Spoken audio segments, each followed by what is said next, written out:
my channel. Today we are going to be making Asian stew. It's just beef with ginger and green onion, and I think that's it.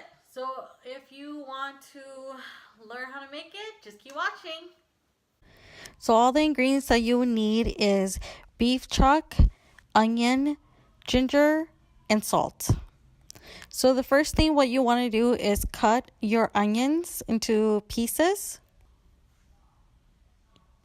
like so, and then you want to put the onion into your crock pot.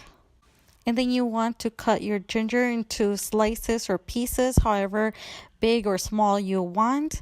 And then you just want to throw it into the crock pot. And then after that, you want to put your beef into the crock pot. You just need to cut it into the size that you want.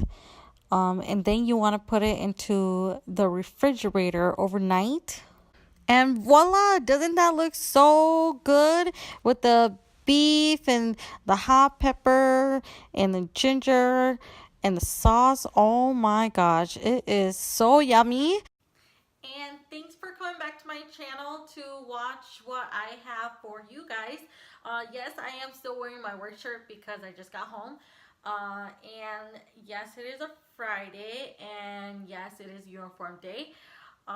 So yeah, that's all that I have for you guys. Thanks for coming back, and until next time, I'll see you guys. Bye.